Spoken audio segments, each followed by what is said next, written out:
Hello everyone, Steve here. In this video, I want to give you 3 points to consider if you feel like a failure. If you feel this way right now, I want to challenge that thought before it becomes part of who you think you really are.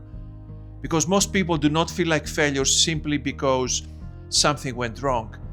They feel like failures because of what they believe that setback now says about them.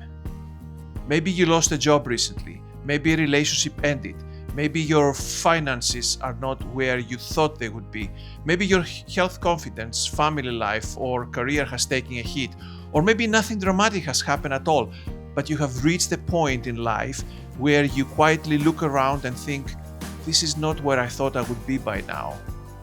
That feeling is heavy at any age, but after 50, it can feel even more personal because you are not only dealing with the problem in front of you, you are also dealing with the belief that by this stage of your life, you should have been more secure, more settled, and less vulnerable to starting again. So in this video, let's focus on reality. Not slogans, not fake positivity. 3 practical shifts that can help you see yourself and your situation more clearly. The first one is to separate the facts from the story. The second is to stop measuring your life with the wrong scorecard. And the third is to rebuild self-respect through one small promise you can actually keep. Because you may have failed at something, that happens to every human being who lives long enough. But that does not mean you are a failure. Point number 1, separate the facts from the story. The first thing to consider is this: what actually happened and what are you making it mean? This matters because when life hurts, the mind does not simply report facts, it creates meaning. Sometimes that meaning is useful, but often it can be brutal, exaggerated, and very unfair. The fact may be that you lost your job. Your mind translates this into you're no longer valuable. The fact may be that you had a relationship which ended. The story may be that you were not enough. The fact may be that you made mistakes with money, with your finances, but the story may be different.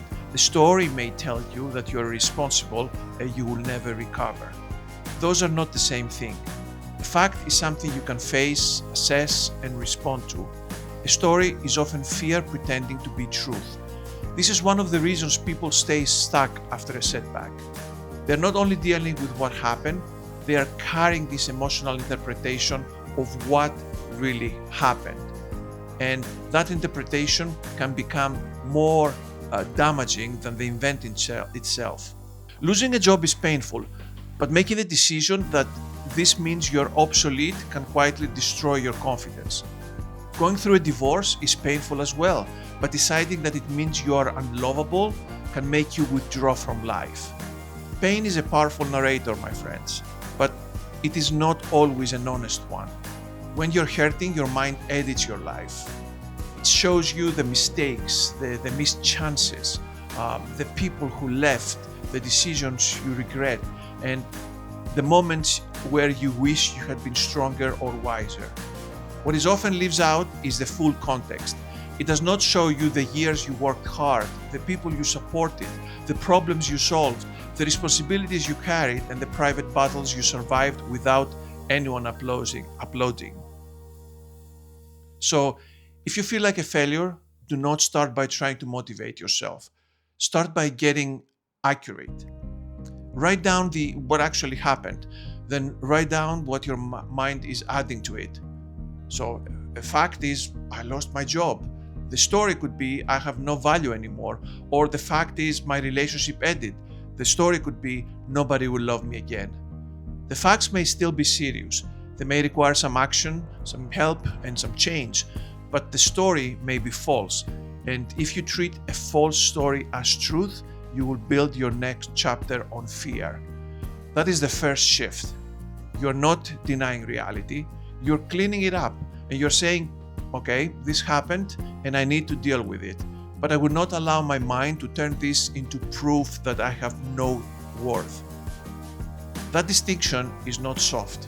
It is really essential. Because if you believe you failed at something, you can learn. If you believe you are a failure, you stop trying. And once you stop trying, the wound starts designing your future. The second point to consider is if you're measuring your life with the wrong scorecard. A lot of people over 50 feel like failures because their life does not match the picture they thought they were supposed to have by now.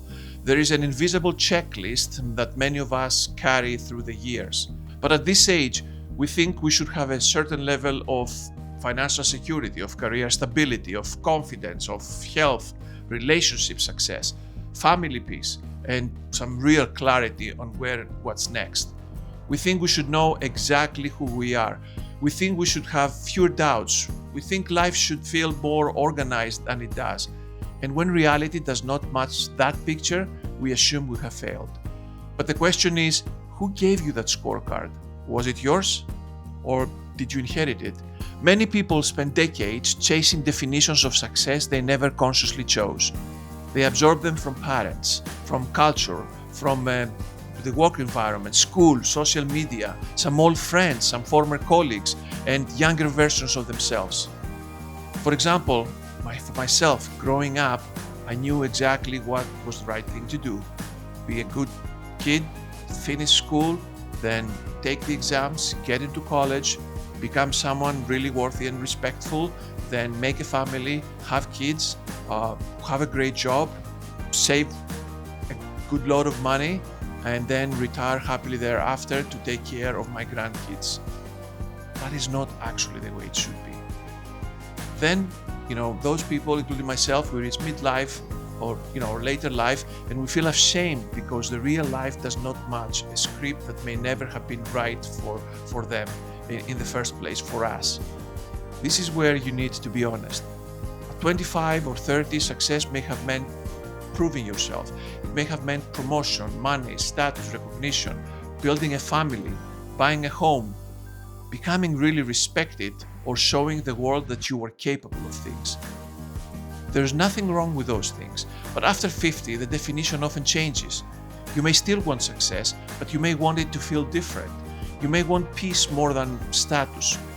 You may want health more than just an applause. You may want meaningful work more than another title that looks good but drains your life. You may want an honest relationship more than just a large circle of people who only know the surface version of you. That does not mean you have given up ambition. It means your ambition has matured. And this is important because many people feel like failures not because they have no life left, but because they're judging their current life against an outdated definition of success. You may be using a scorecard that belonged to your younger self, your parents, your industry, your old workplace, or people you do not even respect anymore. At some point, you have to ask, what does success really mean for me now? Maybe success now means rebuilding your health. Maybe it means doing work that uses your experience without consuming your entire life. Maybe it means becoming financially stable after a difficult period, let's say, a layoff. Maybe it means repairing your confidence after, bad things that happened to you that brought you down. Maybe it means creating something meaningful, helping others, being present with your family, or simply waking up with less dread and more peace. If you do not redefine success for this stage of your life, you will keep feeling like a failure. And probably you will keep feeling like a failure in a game you may no longer even want to play. Because after 50, you cannot afford to waste years chasing a life that only looks successful from the outside. You need a life that is actually worth living from the inside. So instead of asking, why am I not where I thought I would be? Start asking, what is worth building from here? That question will give you movement. The third point to consider is that confidence does not usually come back before you act. It comes back because you act. So when people feel like failures, they often wait to feel ready before they're doing anything or they're taking some action. They wait to feel motivated, hopeful, strong, attractive, employable, confident, you name it. The problem is that those feelings may not arrive while you're sitting still. You begin to trust yourself again when you see yourself keeping promises to you. Not huge promises, not dramatic reinventions, small promises that prove that you have not abandoned your own life. This is where people often make the wrong move. They try to fix everything at once. They decide they need to sort out their career, their finances, their health, relationships, home habits, you name it. That sounds productive, but it usually creates overwhelm. Then when they cannot maintain it, they feel even worse. The better approach is smaller and stronger. Choose where you can rebuild self-respect. If your health has slipped, do not start with a fantasy version of transformation. Start with a daily walk. Start with a better sleep. Start with one proper meal. Start with booking the appointment you have been avoiding. If your career has taken a hit, do not spend the whole day drowning in job boards and rejection. Start by improving one section of your CV. Send one message to someone in your network. Apply for one suitable role and do it properly rather than 20 bad ones. If your finances feel chaotic, do not shame yourself. And do not shame yourself into avoidance. Look at one part of it, write down what is true, make one small decision that creates control. The action does not have to impress anyone. It has to prove something to you. Because when you feel like a failure, what you often lose is not only confidence, you lose the self-trust and you stop believing that you will do what you said you would do. Also, you stop believing that change is possible because the gap between where you are and where you want to be feels way too big. That gap does not close through one heroic decision. It closes through repeated evidence. One small promise kept today, another one comes for tomorrow. Another day, you have another one. That's how it works. Over time, your identity starts to shift. You stop seeing yourself as someone who failed, and you start seeing yourself as someone who's rebuilding. The word matters. Rebuilding is different from failing. Rebuilding means there's still structure, there's still intention, there's still something worth saving and something worth creating. And for people over 50, this is especially important. You know why? Because you're not starting from nothing. You're starting with experience, with judgment, with scars that brought you here, a perspective, and the knowledge of what really matters. You may be starting from a place you did not choose. That's fine. I will take it. But you're not starting empty. So choose one promise for the next 7 days. Make it simple, make it very specific, and make it realistic. Realistic enough that you can keep it even on a bad day. Not I will change my whole life. Something sharper. I will walk for 20 minutes each morning. I will update my CV for 30 minutes each day. I will call one person and be honest. I will track my spending for 1 week and then I will make a plan. I will clean my room. Anything that will make you take those small steps towards progression. The goal is not perfection. The goal is proof. Proof that you're still participating in your own life. That is the third shift. Do not wait until you feel confident to move. Move in a small, honest way and let confidence catch up. So if you feel like a failure right now, do not try to fix your whole life in one day. Start with these 3 points. Separate the facts from the story because what happened may be painful, but the meaning your mind has attached to it may be much harsher than the truth. Stop measuring your life with the wrong scorecard because the version of success you inherited years ago may no longer fit the person you are becoming today. And rebuild self-respect through one small promise because confidence comes back when your behavior gives your mind new evidence.